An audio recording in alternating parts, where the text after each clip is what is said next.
How's it going, guys? Mr. Gualiardo here. Hope everybody's feeling okay still.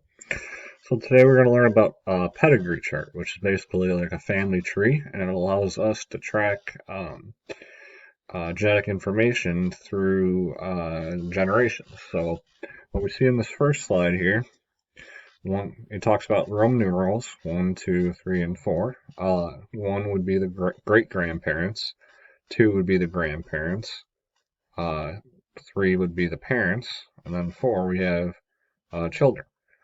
Well, obviously these children here are linked up to their parents there, and these parents here, the square is linked up to these parents. Okay, if we go down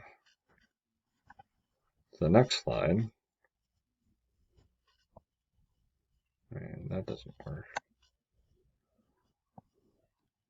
Okay. So if we're on this slide, we see blank are connected with a horizontal line. Blank are below the parents, and the bracket is connected by a vertical line. Blank are within the same bracket. Our first one are connected with a horizontal line. Our spouses are connected with a horizontal line. Okay, so we see that down here. So that's a white, that would be father and a mother. Okay. Our next blank is blank or below the parents. The bracket is connected by a vertical line. So the children, okay, children are below the parents. So if you look down here to this pedigree, there's the parents. Here are 1, 2, 3, 4, 5 children. Now, blank are within the same bracket.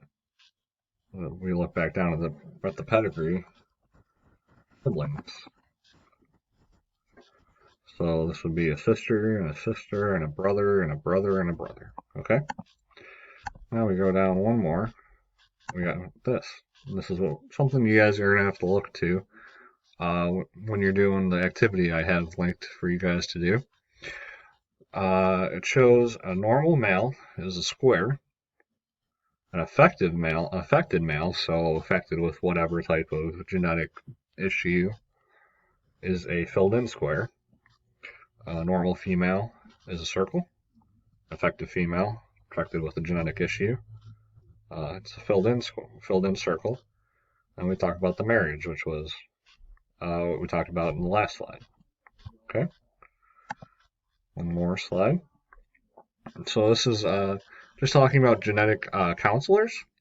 Okay, genetic counselors often use pedigrees to track inherited disorders such as cystic fibrosis. Through it gives parents a good know-how if their child may have a chance of having a disorder, or if they have some genes that could cause their children to have these problems. And last, we look at another key where it shows us another pedigree. We have affected male, affected female, unaffected male, and unaffected female. When you go into your activity, just remember, and I'll that you have to open up where it says what do the symbols mean, because that really helps you get through a lot of it. And when it talks about someone who has a depressive disorder, that is a environmental factor. And the affected or unaffected, affected as if they smoke, and unaffected as if they don't smoke. This is for the activity I have linked under this slideshow. But this is a little introduction video, and I hope it helped, and we'll see you next time.